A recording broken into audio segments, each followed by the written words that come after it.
Hera పంచమి ఈరోజు ఆ విషయం గురించి మనం కొద్దిగా చెప్పుకుంటాం. హేరా పంచమి 5వ రోజు ఈరోజు, రథయాత్ర యొక్క 5వ రోజు. నిజానికి అనవసర కాలము మనం చెప్పుకున్నాం. 15 రోజులు స్నాన పూర్ణిమ నుండి 15 రోజులు స్వామి దర్శనం ఇవ్వాలి ఎవరికి కూడా. అనవసర కాలం అని అంటారు. అనవసరం. ఎప్పుడైతే స్నాన పూర్ణిమ రోజు స్నానం చేస్తారు, సంవత్సరానికి ఒకసారి స్నాన పూర్ణిమ స్నానం చేయగానే స్వామికి ఎక్కడ లేని జ్వరం వచ్చేస్తుంది, ఎక్కడ లేని జలుబు అన్నీ వచ్చేస్తాయి. వెంటనే జగన్నాథుడు, సుభద్ర, బలదేవుడు ముగ్గురు కూడా విశ్రాంతి తీసుకుంటారు. ఇక ఈ 15 రోజులు ఎవ్వరికి దర్శనం, కేవలం మరి డాక్టరే వస్తారు. మరి డాక్టర్ కూడా రాకపోతే మరి జ్వరం ఎలా తగ్గింది? స్పెషలిస్ట్ ఉంటారు ఈ ద్వైతపదం, వారే వస్తారు, సేవ చేస్తారు. ఈ 15 రోజులు 15 రోజులు అయిపోయిన తర్వాత స్వామి అంటున్నారు, బలరాముడు అన్నారు, ఈ 15 రోజులు మనం విశ్రాంతి తీసుకున్నాము, మనం బయటికి వెళ్ళలేదు. అచ్చా, 15 రోజులు ఒకే గదిలో ఉంటే ఎలా ఉంటుంది? మానసికంగా బాగుంటుంది కదా. బలరాముడు అన్నాడు, సరే ఒకసారి వెళ్ళి బయటకు వెళ్దాం, తిరిగి వద్దాం అని అన్నాడు బలరాముడు. జగన్నాథుడు సరే వెళ్దాం. ఈ లోపల సుభద్ర వచ్చింది. సుభద్ర కూడా అన్నది, అన్నయ్య ఒకసారి బయటకు వెళ్దాం, సరదాగా వెళ్దాం, తిరిగి వద్దాం. బలరాముడు, సుభద్ర ఇద్దరు అన్నారు. జగన్నాథ స్వామి ఆలోచిస్తున్నారు, సరే వెళ్దాము, కానీ మీరంటే వెళ్దామని అంటారు. మరి నేను పర్మిషన్ తీసుకోవాలి, పర్మిషన్ లేకుండా నేను ఎక్కడ వెళ్తాను? మరి మీరు పర్మిషన్ తీసుకోవాలా? పర్మిషన్ తీసుకోవాలి. ఎవరితోటి? లక్ష్మీదేవితో.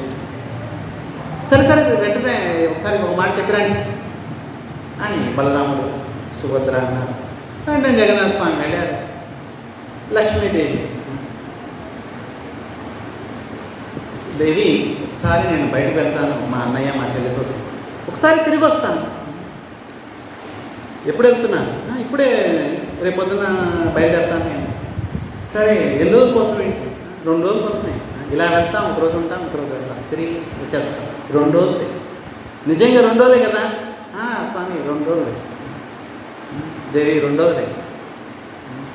సరే 2 రోజులు అని చెప్తున్నారు, గుర్తుపెట్టుకోండి. మళ్ళీ 2 రోజుల్లో మళ్ళీ తిరిగి రావాలి. మీ ఇష్టం వచ్చినట్లు బయట తిరిగితే కుదరచ్చు. లేదు, భక్తుడికి 15 రోజుల నుంచి దర్శనం ఇవ్వలేదు, అందుకే బయటకు వెళ్తున్నాను అన్నారు జగన్నాథ స్వామి. సరే మీరు తొందరగా రండి. వెంటనే పర్మిషన్ దొరికింది. జగన్నాథ స్వామి పరిగెత్తుకుంటూ వచ్చారు. పదండి బయలుదేరుతాం. సరే, ముగ్గురికి 3 రథాలు. వెంటనే రథం మీద ఎక్కేశారు, స్వామి బయలుదేరేశారు ఆనందంతో. ఎందుకంటే 15 రోజులు అలాగే ఉన్నారు. భక్తుల్ని చూడటానికి లేదు, భక్తులకి దర్శనం లేదు. వాళ్ళని ఈయన చూడటానికి లేదు, ఈయన వాళ్ళని చూడటానికి లేదు, వాళ్ళు ఈయన చూడటానికి లేదు. ఇలా సరే బయలుదేరారు. తిరుగుతూ మార్గ మధ్యంలో పిన్ని గారు ఇల్లు కనిపించింది. మౌసిమా గారు అని అంటారు. పిన్ని గారు ఇల్లు కనిపించింది. వెంటనే పిన్ని గారు, అరే చాలా రోజుల వచ్చారని చెప్పి రకరకాల పిఠా పొన్న అంటారు. పిఠా పొన్న అంటే పానకము, అలాగే రకరకాల పిండి వంటలు పిండి గారు చేశారు. అవి గ్రహించారు. రథం మీద కూర్చొని వస్తుంటే పక్కన ఒక మందిరం ఉంది, మోసిమా గారు అని. ఆ మందిరం నుంచి భోగం వస్తుంది. ఇలా స్వీకరించారు, బయలుదేరారు. గుండిచా మందిరం. రథాలు బయట పెట్టేశారు, లోపలికి వెళ్ళిపోయారు. ముగ్గురు చాలా రోజులు వచ్చారు. గుండిచారానికి మాట ఇచ్చారు. సరే తిరిగి వచ్చారు, జన్మస్థానానికి వచ్చేసారు. ద్వారకా నుంచి బృందావనం వచ్చారు. వచ్చిన తర్వాత 1 రోజు, 2 రోజులు, 3 రోజులు, 4 రోజులు, 5వ రోజు ఈరోజు. లక్ష్మీదేవి చూస్తుంది, అరే 2 రోజుల్లో తిరిగి వస్తానని చెప్పారు, 2 రోజులు, 3 రోజులు, 4 రోజులు అయిపోయాయి, 5వ రోజు అయిపోయింది, ఇంకా రాలేదేంటి? లక్ష్మీదేవి సేవకులు పంపించింది. సేవకులు బయలుదేరారు. 5 రోజుల నుంచి ఎక్కడ తిరుగుతున్నారు వీళ్ళు? సేవకులు వెంటనే సమాచారం కనుగొన్నారు. ప్రస్తుతం వీరు గుండిచా మందిరంలో ఉన్నారు, బృందావనంలో ఉన్నారు. వెంటనే సేవకులు వెళ్ళి లక్ష్మీదేవి చెప్పారు, సమాచారం ఇచ్చారు. అమ్మ వారంతా గుండిచామందిరంలో ఉన్నారు, బృందావనంలో ఉన్నారు, మరి 5 రోజులు అయిపోయింది, మరి లోపలికి వెళ్ళి మీరు తీసుకురండి స్వామిని. లేదు బయట వాళ్ళు విష్ణు సేవకులు ఉన్నారు, జగన్నాథ స్వామి సేవకులు, వాళ్ళు లోపలికి పోనివ్వడం మమ్మల్ని అని చెప్పారు లక్ష్మీదేవి సేవకులు.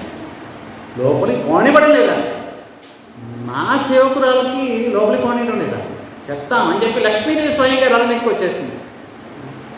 కోపంగా ఉంది, భయంకరమైన కోపం. వెంటనే లక్ష్మీదేవి సేవకులు సమాచారం ఇచ్చారు. వెంటనే జగన్నాథ స్వామికి చెప్పండి, బయటికి రమ్మని చెప్పండి. ఈ సేవకులు వెళ్ళారు, ఆ సేవకులు చెప్పారు, ఆ సేవకులు వెళ్ళి లోపల చెప్పారు, స్వామి స్వయంగా లక్ష్మీదేవి వచ్చింది. మీరు వచ్చేటప్పుడు ఏం చెప్పారు? 2 రోజులు వస్తానని చెప్పారు. ఈరోజు 5వ రోజు, 5 రోజులు అయిపోయింది స్వామి.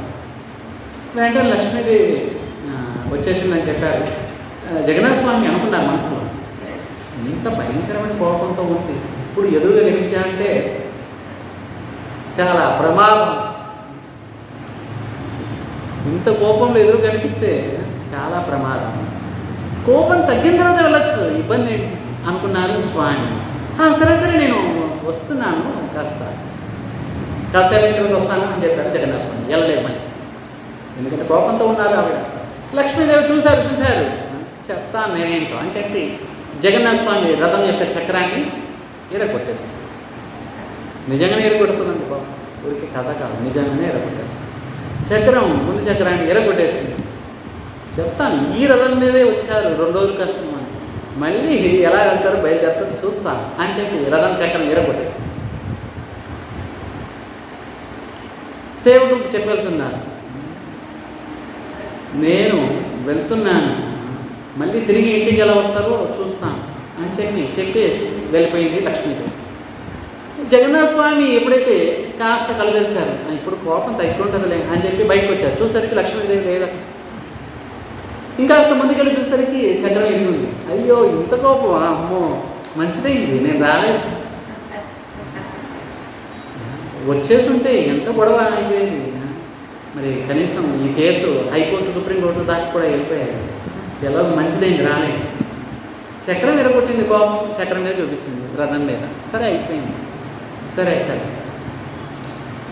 జగన్నాథుడు చింత అయిపోయింది, ఎలా వెళ్ళాలి మళ్ళీ, ఇంత కోపంతో ఉంది, కనీసం కండిషన్ కూడా కనిపించలేదు నేను, ఇంత కోపం ఉంది. సరే 8 రోజులు 9వ రోజు నవమి దర్శనం, భక్తులందరికీ నవమి దర్శనం.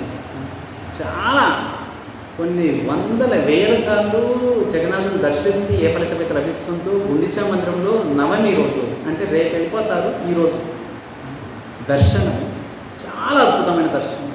బృందావనంలో స్వయంగా విభుజధారి కృష్ణుడిని చూస్తే ఏ ఫలితమైతే లభిస్తుందో ఆ ఫలితం నవమి రోజు. సరే 9 రోజులు అయిపోయాయి, 10వ రోజు రథం ఎక్కి వెళ్ళిపోయారు. లక్ష్మీదేవి సేవకులకు చెప్పేసింది ముందే, వాళ్ళు ఎప్పుడు వచ్చినా కూడా లోపలికి రానివ్వకండి. అమ్మా వాళ్ళ ఇల్లు అంటే అందరూ కలిసి ఉంటున్నారు కదా, వాళ్ళు ఏదో వెళ్ళారు దర్శనానికి 2 రోజులు అని చెప్పారు, 9 రోజులు అయిపోయింది, వస్తారు కదా, మళ్ళీ లోపలికి రానికపోతే మళ్ళీ పెద్ద గొడవ అయిపోతుంది. లక్ష్మీదేవి ఆలోచించింది, సరే బలరాముడిని సుభద్రాన్ని రానివ్వండి, జగన్నాథ స్వామిని రానివ్వకండి, ఆ తర్వాత నేను చూసుకుంటాను, తాడపేడ నేను చూసుకుంటాను, ఆయన అసలు రానివ్వకండి. సరే మీరు చూసుకోండి, మేము మాత్రం బలరాముడిని సుభద్రాన్ని వదిలేస్తాం అని అన్నారు సేవకులు. కరెక్ట్గా వీళ్ళు ముగ్గురు బావుడా యాత్ర అంటారు. బావుడా యాత్ర 15వ తేదీ, వచ్చే 15వ తేదీ బావుడా యాత్ర అంటారు, అంటే తిరుగు ప్రయాణం. వెళ్ళారు. వెళ్ళిన తర్వాత లోపలికి వెళ్తున్నారు. జగన్నాథ స్వామి భయపడిపోతున్నారు, లోపలికి ఎలా వెళ్ళాలి. సరే వీళ్ళు ఎలాగ వెళ్తున్నారు, వీళ్ళ వెనకే వెళ్ళిపోతే వీళ్ళకి దారి వదిలేస్తారు, నాకు దారి వదిలేస్తారు, ప్రత్యేకంగా నా కోసమైతే దారి ఇవ్వరు కదా అని చెప్పి అనుకున్నారు స్వామి. ముందేమో సుభద్ర వెళ్తాం, వెనకేమో బలరాం, వాళ్ళిద్దరు వెనకే జగన్నాథుడు వెళ్తున్నారు. ఎప్పుడైతే సుభద్ర బలరాముడు లోపల ప్రవేశించారో దారుణం వేసేస్తారు. జగన్నాథుడు కరెక్ట్ అడుగు పెట్టే లోపల దారం వేసేస్తారు. ఇదేంటి ఇది? మరి అమ్మగారు ఆర్డర్ అండి, మాదేం లేదు, మేము సేవ చేస్తున్నాం అంతే.